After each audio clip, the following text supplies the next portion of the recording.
अस्सलाम वालेकुम class, how are you? I hope you are fine. जो अब तक हम लोगों ने पढ़ा है वो सारा उसकी आप लोगों को समझ आ गई होगी। जो नेक्स्ट हमारा हम लोगों ने डेटाबेस तक पढ़ लिया, उसके ऑब्जेक्टिव पढ़ लिए थे कल।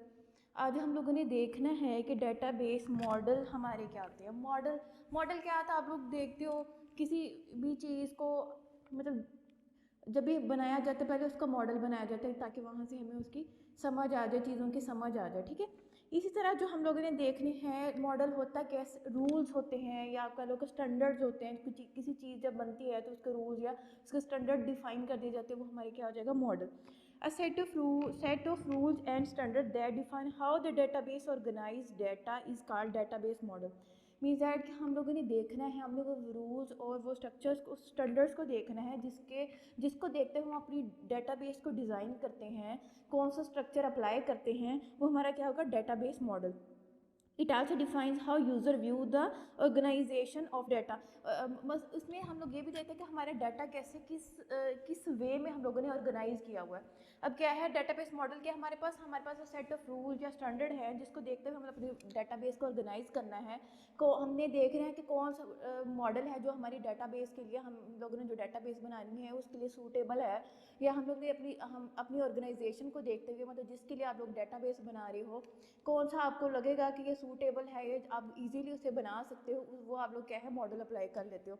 इसके डिफरेंट टाइप्स हैं। सबसे पहले है हमारे पास हायरार्किकल मॉडल, दूसरा है नेटवर्क मॉडल और तीसरा है रिलेशनल।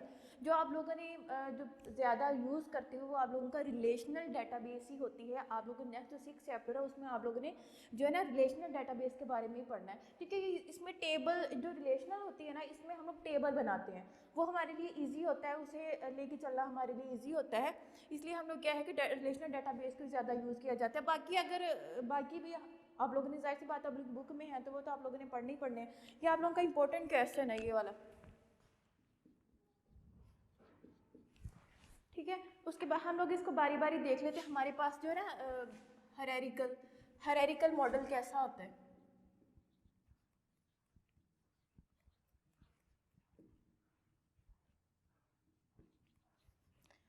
हायरार्किकल में क्या है कि जैसे ट्री होता है ना, पहले उसके आगे से आगे वो कह लो कि डिस्ट्रीब्यूट होता जा रहा है, एक लेवल बाय लेवल। पहले ब्रांचेस, उससे नेक्स्ट ब्रांचेस, उससे नेक्स्ट ब्रांचेस आती जाती हैं। कह लो कि वो जो आप लोगों का मॉडल है वो आप लोगों का हायरार्किकल जो है ना सिस्टम है जो ट्री का। इसी तरह जो आप लोगों ने बनाना है जो हायरार्किकल मॉडल होता है, इसी तरह होता है। जैसे सपोज दैट अगर आप लोग इलेक्ट्रॉनिक्स का देखते हो,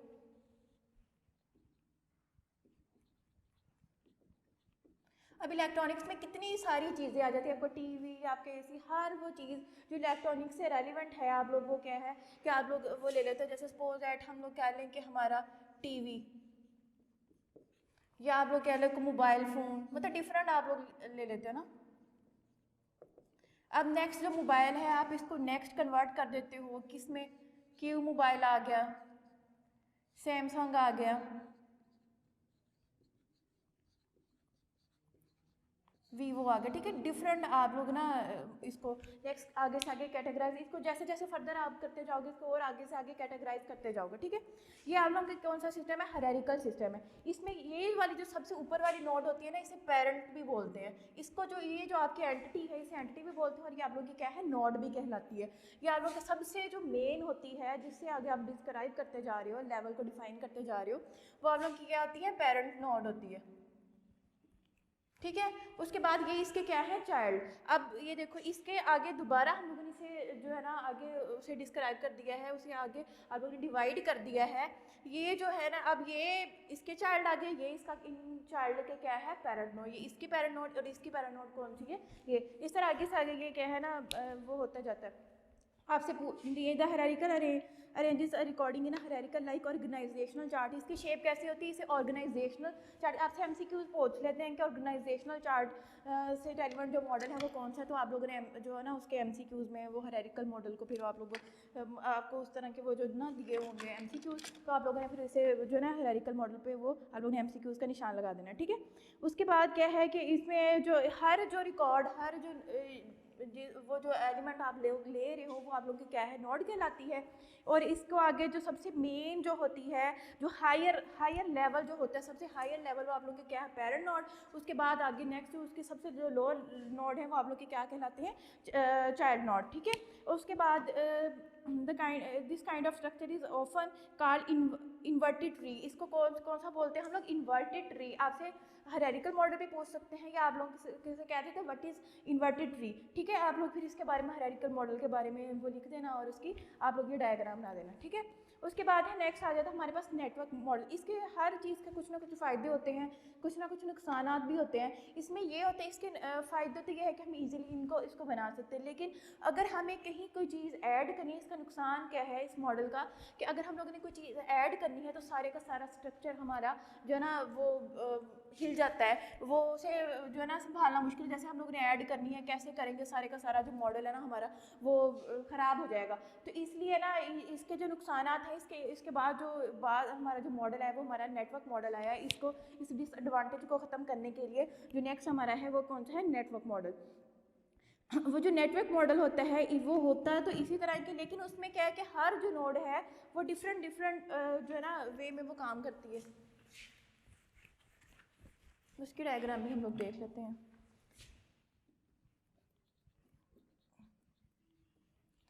देखो सपोज दैट यहाँ पे हम लोग एंटिटीज़ ले लेते हैं, डिफरेंट एंटिटीज़ हैं, हम लोग 5 एंटिटीज़ ले लेते हैं।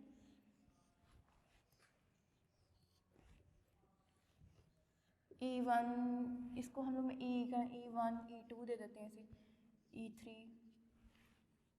E4 और E5।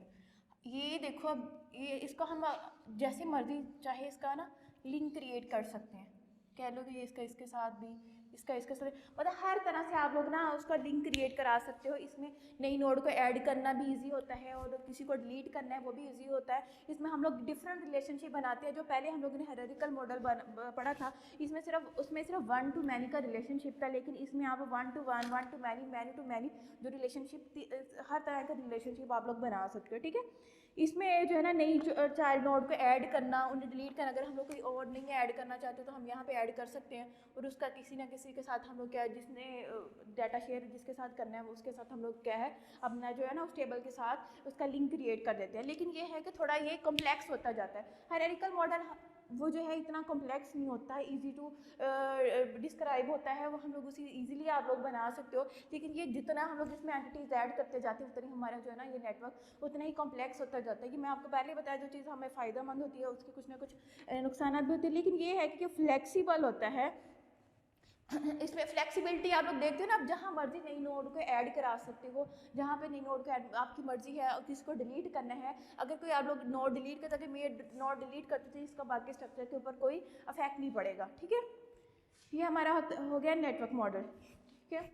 उसके बाद है जो थर्ड वन है जो बड़ा इंपॉर्टेंट हमारा जो है हम लोग यूज़ करते हैं, बहुत ज़्यादा जिसे यूज़ किया जाता है वो हमारा है रिलेशनल मॉडल। रिलेशनल मॉडल में है आप लोगों ने पहले बताया कि इसको फिजिकली इसका कोई काम नहीं होता। ये सारा जो कुछ भी काम हो रहा है इन मॉडलिंग का सारा क्या है, लॉजिकल वर्क करता है कि उसकी डेटाबेस के अंदर कैसे वो अपना अब रिलेशनशिप क्रिएट कर सकते हैं लॉजिकली, ठीक है। इस तरह जो हमारा रिलेशन है उसमें हम लोग क्या करते हैं कि अपने टेबल बनाते हैं।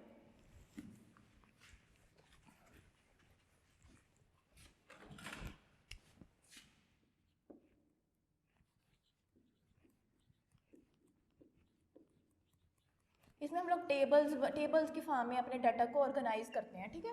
टेबल्स होते हैं हमारे पास डिफरेंट, हम लोग इसमें एंटिटीज हम लोग इसमें भी हर तरह का रिलेशनशिप बना सकते हैं, ठीक है।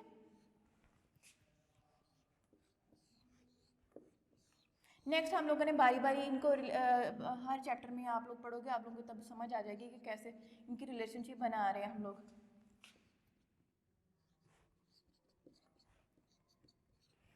जैसे इसका इसके साथ, इसका नेक्स्ट इसके साथ, या इसका इसके साथ, इसका इसके साथ, मतलब हर तरह से इनका रिलेशनशिप बना सकते हैं। इसमें भी 1 to 1 का, 1 to 1 का, 1 to many का, मैनी टू मैनी का भी रिलेशनशिप बना सकते हो। इसमें भी आप तीनों रिलेशनशिप आप लोग बना सकते हो, ठीक है। ये लॉजिकली कनेक्शन होता है, इसमें जो है ना बस ये आ जाता है कि लिमिटेशंस अप्लाई होती हैं इसके ऊपर, ठीक है। इसमें अपने हर जो पूरा डाटा होता है इसमें आप लोगों ने क्या करना होता है कि आप लोगों ने उसके टेबल बना लेते हैं। जैसे स्टूडेंट का रिकॉर्ड है, स्टूडेंट के रिकॉर्ड में क्या आ जाता है, उसका पहले एडमिशन के सारा रिकॉर्ड, एक आप लोग जो फाइल बना लेते हो उसमें क्या है आप लोग रख देते हो उनका फ़ी का रिकॉर्ड, एक में क्या है कि उसमें साइंस पढ़ रहे हैं या आर्ट्स पढ़ रहे हैं उनका रिकॉर्ड, एक में आप लाइब्रेरी का, अगर कोई और आप उधर साइंस जो का है जो उनके साइंस के जो कंप्यूटर पढ़ रहे हैं तो अगर उनके कंप्यूटर लैब का कोई रिकॉर्ड है तो एक आप वो फाइल वो बना लेते हो, ठीक है। उनका फिर आपस में क्या कर देते हो आप लोग रिलेशनशिप उनको एक दूसरे के साथ इंटरलिंक कर देते हो, ठीक है। इंटरलिंक करना बहुत ज़रूरी होता है, तभी आप लोग डेटाबेस बना सकते हो, ठीक है। वो जो सारा काम होता है वो उसको हम क्या बोलेंगे, उसके जो सारे जो टेबल बना रहे हो आप लोगों का क्या है रिलेशनल मॉडल होता है, ठीक है। ये आप लोग का इंपॉर्टेंट क्वेश्चन था, इसमें 3 तरह के हम लोग ने मॉडल पढ़े। एक हमारा हायरार्किकल था सबसे पहले, जिसमें आप लेवल बाय लेवल उसे आगे फर्दर उसे डिवाइड करते जाते हो, और एक होता है नेटवर्क मॉडल। ये हमारा होता तो कम्प्लेक्स मॉडल है, लेकिन जो बहुत ज़्यादा को जिन लोगों के इसके बारे में हाँ नो है वो इसको यूज़ कर लेते हैं। इसमें जो है कि इसमें नई एंटिटीज़ को ऐड करना, उन्हें डिलीट करना, उन्हें मॉडिफाई करना इजीली आप लोग कर सकते हो, लेकिन ये है कि कॉम्प्लेक्स हो जाता है। उसके बाद थर्ड वन है हमारे पास रिलेशनल डेटाबेस। ये हमारी बहुत ईजी डेटाबेस होती है, इसमें हम टेबल में अपने डाटा को डिस्क्राइब करते हैं। वो इसमें नई चीज़ों का आप लोग ईजिली ऐड कर सकते हो। कोई टेबल आप लोगों ने डिलीट करना, आप डिलीट कर सकते हो, मतलब इसके बाकी डाटा के ऊपर इफेक्ट नहीं पड़ता, ठीक है। जो नेक्स्ट हमारा टॉपिक है वो है डेटाबेस मैनेजमेंट, से DBMS भी आप लोग कह सकते हैं, डेटाबेस मैनेजमेंट सिस्टम। आप लोग डेटाबेस के बारे में पढ़ा कि आप लोग अपने डाटा को ऑर्गेनाइज करते हो, एक अच्छे वे में आप लोग उसे ऑर्गेनाइज करते हो, आप लोगों का डेटाबेस। अब जिस सॉफ्टवेयर के अंदर आप लोग उसे ऑर्गेनाइज करते हो वो आप लोगों का क्या होता है, उस सिस्टम को क्या बोलते हैं, डेटाबेस मैनेजमेंट सिस्टम, ठीक है।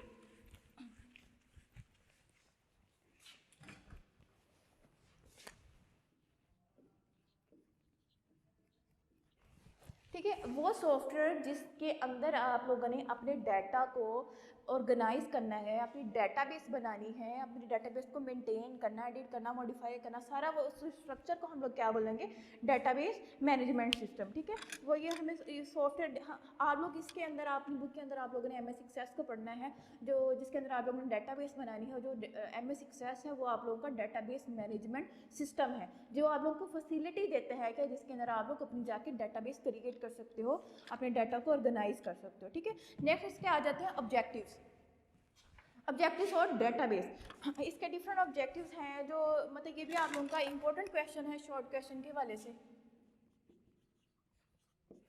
ठीक है।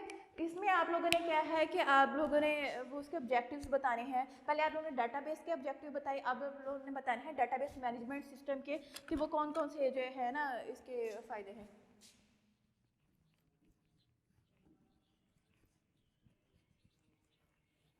शेयरबिलिटी,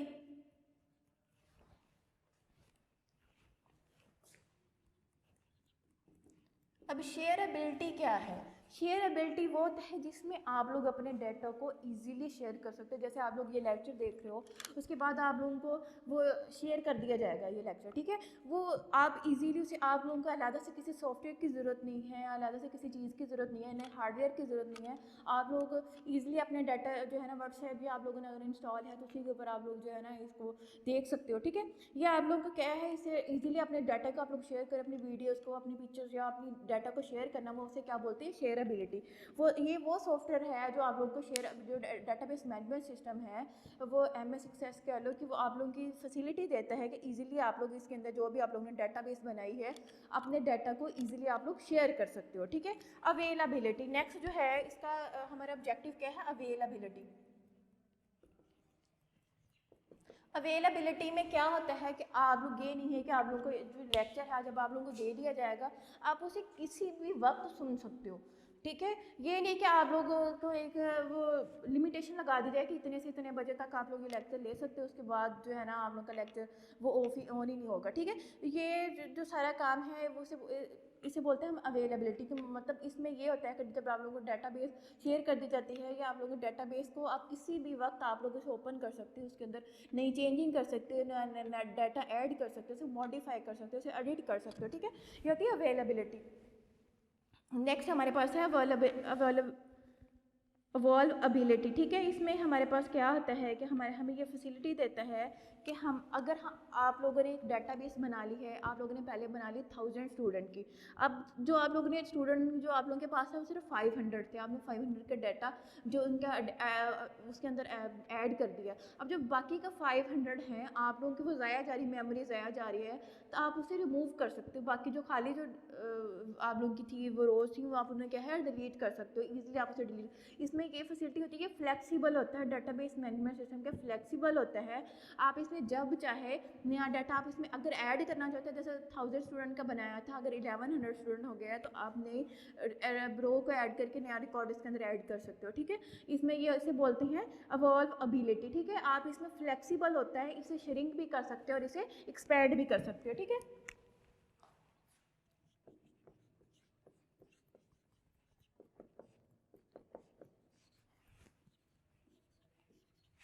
जो हमारा पास फोर्थ वन है वो है डेटाबेस इंटीग्रिटी। इंटीग्रेटर होता है, इंटीग्रेटर मीन उसे जोड़ना, डेटाबेस को जोड़ना।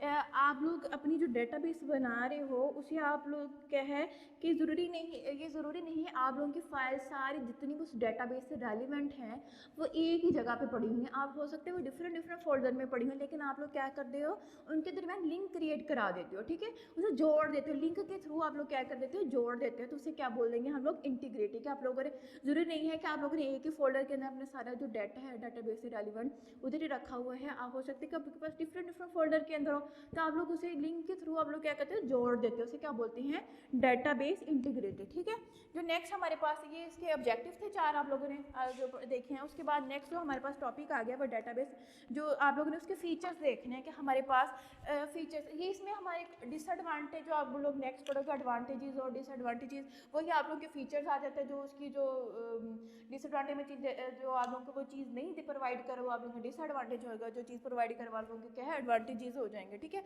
नेक्स्ट आप लोगों ने जो एडवांटेज डिसएडवांटेज पढ़ने उसमें भी यही कुछ ही पढ़ना है फीचर्स में। सबसे पहले है डाटा डिक्शनरी। डाटा डिक्शनरी में क्या होता है कि आप लोगों के पास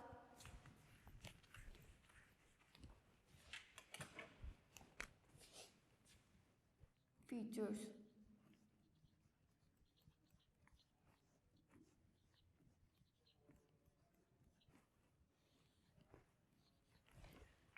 डाटा डिक्शनरी, इसमें डिक्शनरी में आप लोग पता है क्या होता है कि आप लोगों का अल्फाज होते हैं जो जिस चीज़ के पसंद है मुश्किल अल्फाज होते हैं उसमें आप लोग हर तरह के जो है ना हर जो अल्फ़ाबेट से रेलिवेंट या आप लोगों ने उर्दू की डिक्शनरी के उससे रेलिवेंट जो है ना आप लोग वो अल्फाज वगैरह होते हैं आप लोग वहाँ से इजीली फाइंड आउट कर सकते हो। इस तरह जो आप लोगों ने डाटा डिक्शनरी इसमें भी क्या है कि आप लोगों ने जब टेबल बनाना है, ठीक है, जैसे सपोज दैट आप लोगों ने इम्प्लाई का टेबल बनाया। सबसे पहले आप लोगों ने उसकी इम्प्लाई आईडी मैंने आपको बताया था ना, हर एक की हर जहाँ पे भी जाते हैं कि यूनिक चीज़ आप लोगों को ज़रूर असाइन कर दी जाती है। जैसे कॉलेज में आप लोग को रोल नंबर असाइन कर दिए जाते हैं, इस तरह उसका नेम आ जाता है, उसकी फादर नेम या आप लोगों का फ़ोन नंबर या उसकी आगे उसकी सैलरी। ठीक है, इसको टेबल का हम लोग नाम देते हैं इम्प्लाई। इम्प्लाई का जो है ना टेबल का हम जो टेबल है हम लोगों ने इम्प्लाई का उसे नेम दे दिया।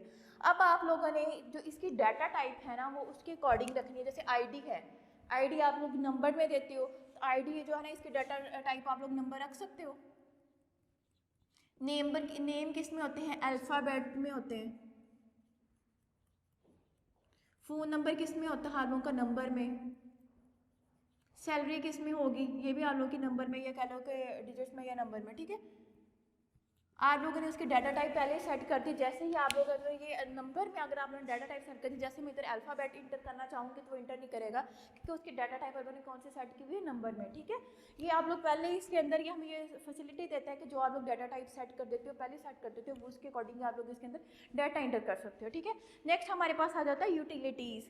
यूटिलिटीज़ में क्या होता है कि हमारे यूटिलिटीज़ जितने भी हमारे डाटा किसी भी चीज़ से रेलेवेंट छोटे छोटे सॉफ्टवेयर होते हैं किसी भी काम करने के लिए, वो हमारी यूटिलिटीज़ होते हैं। ठीक है, जैसे आप लोगों के सिस्टम के अंदर भी यूटिलिटीज़ होती हैं कि आप लोग उसे जो ना क्लीन करने के लिए आपकी जो है डिफरेंट तरह के छोटे छोटे जो उसके अंदर सॉफ्टवेयर होते हैं वो आपकी यूटिलिटीज़ होती हैं।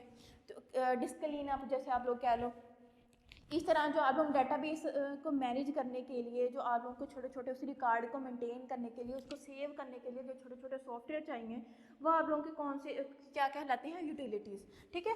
थर्ड वन है हमारे पास, ये भी इंपॉर्टेंट क्वेश्चन है, क्यूरी लैंग्वेज। ये आपसे पूछ सकते हैं व्हाट इज एसक्यूएल। ठीक है। SQL mean standard Curie language. अब स्टैंडर्ड क्यूरी लैंग्वेज क्या होती है, जैसे आप लोगों ने जैसे विंडो का सिस्टम पढ़ते हो, एक आप लोग कहते हैं graphic user GUI, graphic user interface, उसके थ्रू आप लोगों के पास आइकन बने होते हैं, उनके ज़रिए से आप मूव करते जाते हैं। एक होता है आपका कमांड सिस्टम, जिसके ज़रिए से आप लोगों ने हर फोल्डर को ओपन करने, हर वो काम करने के लिए छोटी छोटी कमांड देनी पड़ती हैं, तब जाके आप उसे चला सकते हो। ठीक है। इसी तरह जो आप लोग ये पहले सारा आप लोग डेटाबेस के बारे में पढ़ा कि आप लोगों के पास एक ग्राफिक यूज़र कह लो, उस वाला वो वाला इंटरफेस था, आप लोग उसमें डाटा टाइप सेट कर दिया, हर काम कर दिया। लेकिन एक होता है आप लोगों के पास क्यूरी स्ट्रक्चर, जिसके ज़रिए से आप लोगों ने अपनी क्यूरीज लगाते हो, उसे कमांड देते हो। क्यूरी कह लो तो आप लोगों की कमांड है, जिनके ज़रिए से आप डाटा को एक्सेस करना, अगर डिलीट करना तो आप लोगों ने डिलीट की क्यूरी आनी चाहिए, अगर अपडेट करना चाह रहे हो अपने सिस्टम को तो आप लोगों ने अपनी डाटाबेस को उसे अपडेट की क्यूरी लगाते हो। ठीक है। इस तरह मॉडिफाई करना है तो मॉडिफाई करनी, सिलेक्ट, अगर आप लोग सपोज दैट आप लोगों ने इम्प्लाई नाम का टेबल है, उसमें सारे डाटा को सिलेक्ट करना चाह रहे हो, तो एक मैं आपको क्यूरी आप लोग इस तरह बनाते हो, सिलेक्ट। अगर सारा डाटा सेलेक्ट करना है तो मैं स्टैटिक लगा दूँगी। इसका मतलब है कि सारा डाटा कहाँ सेलेक्ट करना है, इम्प्लाई। मतलब इसका क्या मतलब है कि जो भी सिलेक्ट हो जाएगा, स्टैटिक मीन सारा डाटा कहाँ से, इम्प्लाई वाले टेबल में। अगर आप लोगों के पास डाटाबेस के अंदर इम्प्लाई वाला टेबल होगा तो इम्प्लाई टेबल में से जितना भी सारा जो डाटा होगा वो सारा आप लोगों का सिलेक्ट हो जाए। उसके बाद अगर आप लोगों ने उसके ऊपर फर्दर फंक्शनलिटी परफॉर्म करनी है वो आगे आप लोग लिखोगे। ठीक है। नेक्स्ट जो चैप्टर है उसमें हम लोग फर्दर सबको अलग-अलग पढ़ेंगे। ये थोड़े से जो इंट्रो के लिए फिलहाल इतना ही काफ़ी है।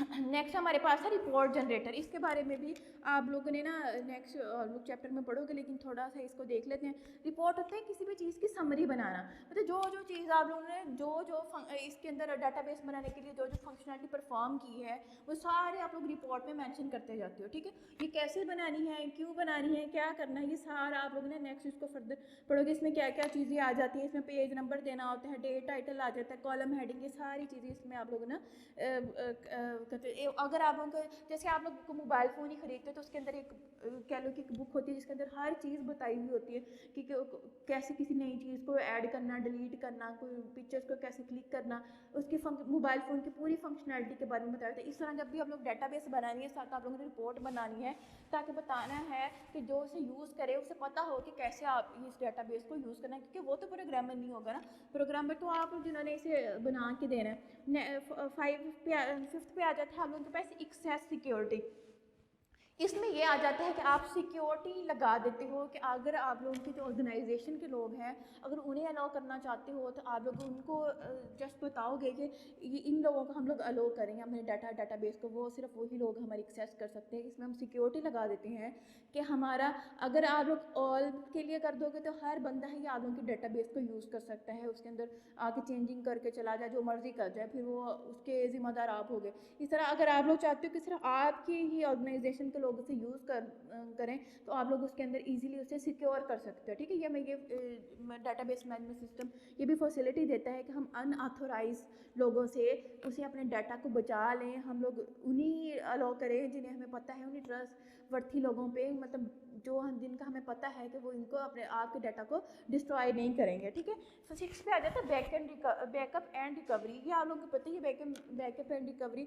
बैकअप में ये आ जाता है कि आप जो भी सारा काम करते जाते हो उसको बैकअप बना के रखते जाते हैं। मीन दैट किसी फ्लैश में सेव कर लिया अपना ओरिजिनल डाटा, या उसका कहीं और आप लोग सेव करते जा रहे हो, ताकि अगर खुदा ना खास्ता आपका सिस्टम अगर करप्ट हो जाता है, ये ना हो कि आपका पूरा का पूरा डाटाबेस खत्म हो जाए या वो भी डिस्ट्रॉय हो जाए, कि आपको बार बार डाटाबेस बनाना तो बहुत ज़्यादा मुश्किल काम है, सारा काम फिर से आप लोगों को करना पड़ेगा। ठीक है। इसलिए आप लोग क्या करते हो, साथ साथ आप लोग बैकअप बनाते जाते हो, जैसे नहीं आप लोग चेंजिंग करते हो फ़ौरन से आप लोग बैकअप में भी साथ साथ चेंजिंग करते जाते हो, ताकि जो ये ना हो कि अगर अब हो सकता है कि सिस्टम आप लोग का करप्ट हो जाए तो वो जो आप लोगों ने बैकअप बना के रखा है आप लोगों का, वो वाला काम ख़राब ना हो। ठीक है। ये हम लोगों ने फीचर्स है डाटाबेस मैनेजमेंट सिस्टम में। डाटा डिक्शनरी क्या होती है, यूटिलिटीज़ क्या होती हैं, क्यूरी लैंग्वेज क्या होती है, उसके बाद रिपोर्ट जनरेटर क्या होता है, एक्सेस सिक्योरिटी क्या होती है, और बैकअप एंड रिकवरी। नेक्स्ट हम लोग इंशाल्लाह पढ़ेंगे इसके advantages and disadvantage. Okay, thank you, अल्लाह हाफिज़।